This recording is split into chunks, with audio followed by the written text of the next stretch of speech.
ಜನಸ್ಪಂದನ ನ್ಯೂಸ್ಗೆ ಸ್ವಾಗತ. ಉತ್ತರ ಕನ್ನಡ ಜಿಲ್ಲೆ ಜೈ ಕರ್ನಾಟಕ ಸಂಘಟನೆಯಿಂದ ರಿಕ್ಕಿ ರೈ ಹಲ್ಲೆ ಖಂಡಿಸಿ ಸರ್ಕಾರಕ್ಕೆ ಮನವಿ. ಜಿಲ್ಲಾಧ್ಯಕ್ಷರಾದ ವಿಲಾಸ್ ಕನಗಲಿ ನೇತೃತ್ವದಲ್ಲಿ ಜೈ ಕರ್ನಾಟಕ ಸಂಘಟನೆ ಸಂಸ್ಥಾಪಕ ಅಧ್ಯಕ್ಷರಾದ ದಿವಂಗತ ಮುತ್ತಪ್ಪ ರೈ ಮಗ ರಿಕ್ಕಿ ರೈ ಮೇಲೆ ನಡೆದ ಗುಂಡಿನ ದಾಳಿಯನ್ನು ಖಂಡಿಸಿ ಜೈ ಕರ್ನಾಟಕ ಸಂಘಟನೆಯ ಸದಸ್ಯರು ಹಳಿಯಾಳದ ಶಿವಾಜಿ ವೃತ್ತದಿಂದ ತಹಸೀಲ್ದಾರ್ ಕಾರ್ಯಾಲಯಕ್ಕೆ ತೆರಳಿ ತಪ್ಪಿತಸ್ಥರನ್ನು ಬಂಧಿಸಿ ಶಿಕ್ಷೆ ನೀಡಬೇಕೆಂದು ಹಾಗೂ ರಿಕ್ಕಿ ರೈ ಅವರಿಗೆ ಸೂಕ್ತವಾದ ಬಂದೋಬಸ್ತ್ ನೀಡಬೇಕೆಂದು ತಹಸೀಲ್ದಾರ್ ಮುಖಾಂತರ ರಾಜ್ಯ ಸರ್ಕಾರಕ್ಕೆ ಮನವಿಯನ್ನು ನೀಡಲಾಯಿತು. ಈ ಸಂದರ್ಭದಲ್ಲಿ ಪರಶುರಾಮ್ ಮಟ್ಕಾಳ್ಕರ್, ಪಾಂಡು ಅಕ್ಕಿಮನಿ, ಮಂಜು ಲಕ್ಕುಂಡಿ, ಜಾನ್ ಡಿಸೋಜಾ, ಪರಶುರಾಮ್ ಶಾಪುರ್ಕರ್, ಕುಮಾರ್ ಹುಲ್ಕೊಪ್, ಬಸ್ಸು ತಳವಾರ್, ಗೋಪಾಲ್ ಗರಗ್, ಸಿರಾಜ್ ಮನವಳ್ಳಿ, ಸೋಮು ಹಿರೇಮಾನ್, ಸತೀಶ್ ಚಲ್ವಾದಿ, ಗಂಗಾಧರ್ ಚಲ್ವಾದಿ, ದತ್ತಾ ಬಾಂದೇಕರ್, ದಯಾನಂದ್ ನಿಚ್ಚಂಬ್ಲಿ, ಜೈ ಕರ್ನಾಟಕ ಸಂಘಟನೆ ಸದಸ್ಯರು ಉಪಸ್ಥಿತರಿದ್ದರು.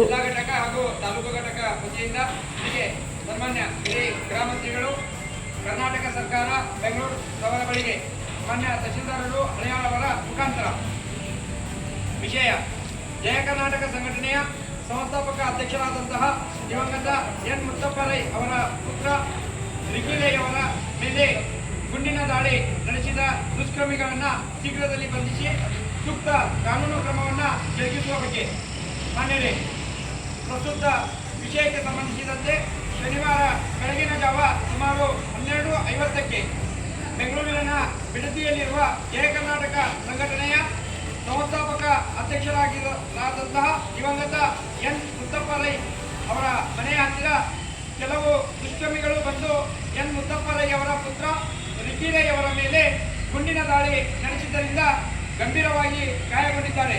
ಅಲ್ಲದೆ ಅವರ ವಾಹನ ಚಾಲಕನ ಮೇಲೂ ಕೂಡ ಗುಂಡಿನ ದಾಳಿಯನ್ನು ನಡೆಸಿದ್ದು ತೀವ್ರ ಖಂಡನೀಯ ವಿಷಯವಾಗಿದೆ.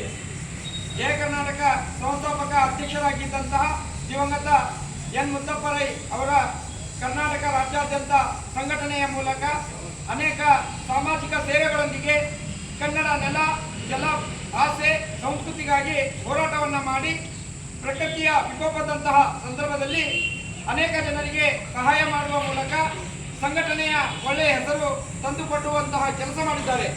ಆದರೆ ಸಮಾಜಕ್ಕಾಗಿ ದುಡಿದಂತಹ ದಿವಂಗತ ಎನ್ ಮುತ್ತಪ್ಪ ರೈ ಅವರ ಪುತ್ರನ ಮೇಲೆ ಗುಂಡಿನ ದಾಳಿ ನಡೆಸಿದ ದುಷ್ಕರ್ಮಿಗಳನ್ನು ಶೀಘ್ರದಲ್ಲಿ ಬಂಧಿಸಿ ಸೂಕ್ತ ಕಾನೂನು ಕ್ರಮವನ್ನು ಜರುಗಿಸಲು ಆಗ್ರಹಿಸುತ್ತೇವೆ. ಗುಂಡಿನ ದಾಳಿಗೆ ಒಳಗಾದಂತಹ ರಿಕ್ಕಿ ರೈ ಅವರಿಗೆ ಜೀವ ಭಯವಿದ್ದು ಸೂಕ್ತ ಪೊಲೀಸ್ ರಕ್ಷಣೆ ಒದಗಿಸಲು ವಿನಂತಿಸುತ್ತಿದ್ದೇವೆ. ಅಲ್ಲದೆ ಕರ್ನಾಟಕ ರಾಜ್ಯ ಶಾಂತಿ ಮತ್ತು ಸೌಹಾರ್ದತೆಗೆ ಹೆಸರುವಾಸಿಯಾಗಿದ್ದು ಇನ್ನು ಮುಂದೆ ಇಂತಹ ಅಹಿತಕರ ಘಟನೆಗಳು ಮರುಕಳಿಸದಂತೆ ಕಟ್ಟುನಿಟ್ಟಿನ ಕಾನೂನು ಕ್ರಮ ಕೈಗೊಳ್ಳಬೇಕೆಂದು ಜಯ ಕರ್ನಾಟಕ ಸಂಘಟನೆ ಈ ಮೂಲಕ ಆಗ್ರಹಿಸುತ್ತೇವೆ. ಒಂದಾನು ವೇಳೆ ಯಾವುದೇ ಕ್ರಮ ಕೈಗೊಳ್ಳದಿದ್ದಲ್ಲಿ ಮುಂದಿನ ದಿನಗಳಲ್ಲಿ ಉಗ್ರ ಹೋರಾಟವನ್ನು ಮಾಡಲಾಗುವುದು ಎನ್ನುವುದರ ಮೂಲಕ ತಿಳಿಸುತ್ತೇವೆ. ಧನ್ಯವಾದಗಳೊಂದಿಗೆ